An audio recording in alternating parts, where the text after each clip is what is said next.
여러분 안녕하십니까? 영빈관 신축 계획은 결국 국민 반대 여론을 넘지 못했습니다.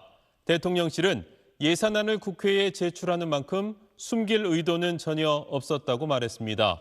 또 윤석열 대통령 임기 동안 대통령실이 먼저 나서 영빈관 건립을 다시 추진하지 않을 거라고 밝혔습니다. 신축 추진부터 철회까지 그 전말을 박원경 기자가 보도합니다.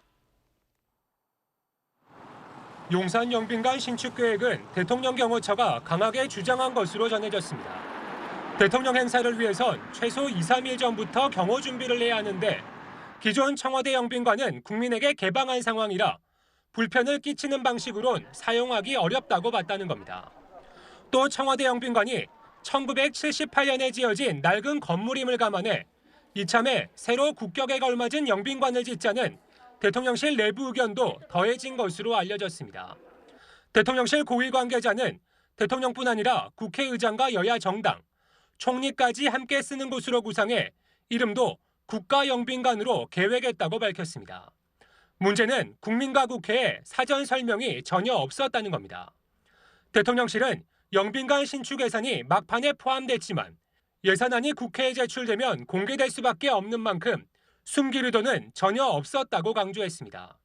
그러나 SBS 보도로 예산안 내용이 알려지면서 국민 경제가 어려운 상황에서 일방적이고 무리한 추진이란 비판이 제기됐고 결국 어제 저녁 윤석열 대통령은 이런 반대 여론을 고려해 전면 철회를 결정했습니다. 대통령실 고위 관계자는 새 영빈관 마련 필요성은 여야에 모두 공감대가 있는 것으로 안다면서도 윤 대통령 임기 동안 대통령실이 먼저 나서 영빈관 신축 필요성을 다시 꺼내지는 않을 것이라고 밝혔습니다. 우선은 지금처럼 용산 대통령실이나 호텔 등을 외빈 접견 장소로 이용하면서 영빈관 신축에 대한 여론 추이를 지켜보겠다는 뜻으로 풀이됩니다. SBS 박원경입니다. 네, 안녕하십니까. 김현우입니다. 더 많은 뉴스와 라이브 이벤트를 보고 싶으시면 화면 오른쪽을 눌러서 구독해 보시길 바라겠습니다. 또 저희 SBS 앱을 다운로드 하시면 속보 알림도 받아보실 수 있습니다. 항상 저희 SBS 뉴스를 시청해 주셔서 대단히 고맙습니다.